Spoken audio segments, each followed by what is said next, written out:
We have now reached the conclusion of Dark Shadows recaps. Get ready to hear how our heroes' journeys would have continued had they had the opportunity. So, 830 episodes. 830 from Angelique's first appearance until her death.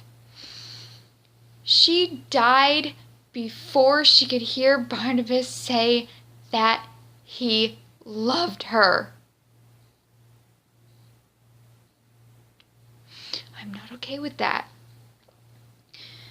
That's why I don't like the Tim Burton remake, but that's a whole nother rant. Nay, that's a whole nother diatribe. As for revenge on taking the love of his life away, Barnabas stalks and kills Reverend Trask Jr. after he murdered Angelique. He shoots Trask, and Trask disappears into the 1840 parallel time and dies. Still in 1840, Quentin leaves with Daphne and Tad, and they are finally free of all the curses of Collinwood. Desmond marries Letitia Fay, who had previously been possessing Carolyn in the 1970 timeline.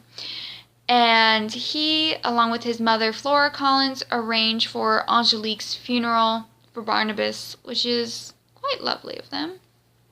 Still not over her death, though. I'll never be over her death, though. Barnabas and Julia, along with Professor Stokes, who I forgot to mention, had also Doc Browned it back to 1840. Sorry, I'm getting my 18s mixed up. So yes, 1840 timeline to join them via the time staircase. After they leave going back up it, Desmond then destroys the staircase through time to prevent anyone from going up or down it again. I'm not really sure why Barnabas goes through it, because he used I Ching to get there, so shouldn't his body still... You know what? I'm not going to think too heavily on it. I'm still upset about Angelique dying. I'm just going to move on in my time of grief. So they return to 1971 to find Collinwood intact. It wasn't destroyed by zombies. Okay, that cracks me up. Elizabeth and the family, including Roger, Carolyn, Haley Stokes, and Quentin, are all fine.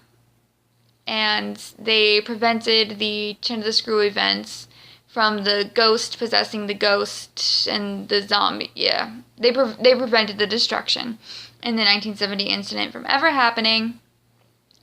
And I guess Barnabas isn't a vampire anymore, and they can kind of all go on with their lives. It's over. I give up. The show ended. Angelique's dead. The notion of the family being happy is, I guess, a nice one. Whatever.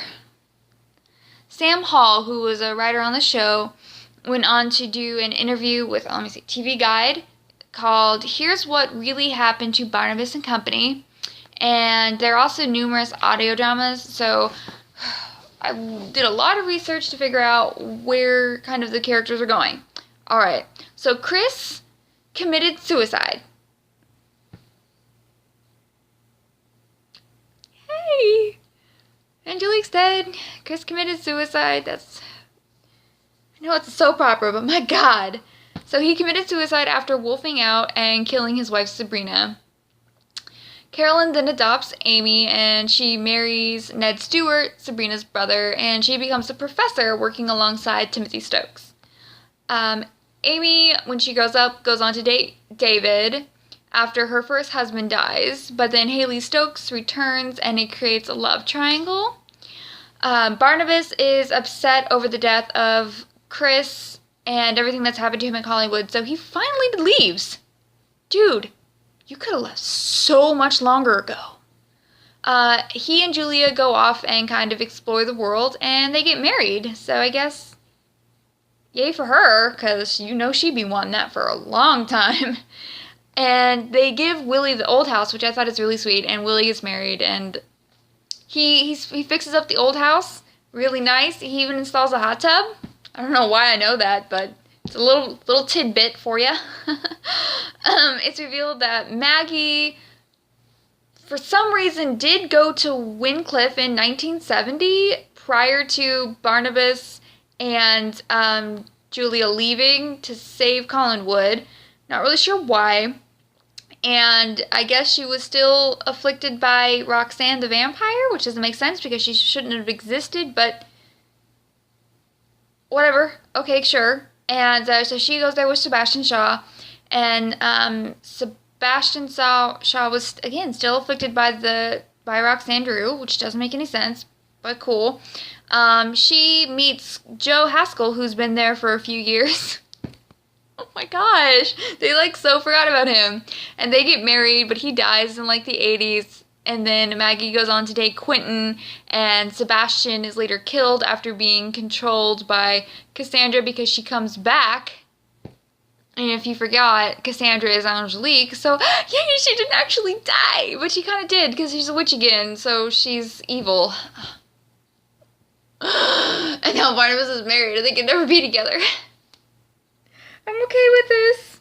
But I guess she wants to get back with Quentin, and it's fine, it's fine. It's fine. So speaking of Angelique, so she returns, and she and Barnabas kind of team up a few different times, which is great. I love that trio. They were so fantastic, and they make me happy. Collinwood, of course, they're not free of the curses. No, they still get ghosts and demons and possessions, and people are dying, and etc. So last sentence of the show aired on the 1,225th episode, which aired April 2nd, 1971, during the 1841 parallel time, which I didn't cover, but I do want to deliver the last line of the show because I think it's really great. And for as long as they lived, the dark shadows at Collinwood were but a distant memory of the past. That has been my ridiculously long summary of the original 1966 to 1971 Dark Shadows Gothic soap opera, which was so groundbreaking. Thank you so much for everyone who watched, and we need a Moon Knight movie. If you have any other TV shows you want me to do recaps of, I try to make them funnier, but this show is sometimes kind of hard to do. Please leave a comment below, and I will try to watch the show and do recaps. I've also done Supernatural, and I'm planning on doing a few other ones later. Someone asked me to do Dragon Ball Z, which is kind of long, so I'll get around to that, but I've seen that show like 10 times, so I'm kind of ridiculous. But I'll be happy to try and do any show you ask, as long as I like the show. Again, thank you for watching. Have a great day. We need a Moon Knight movie.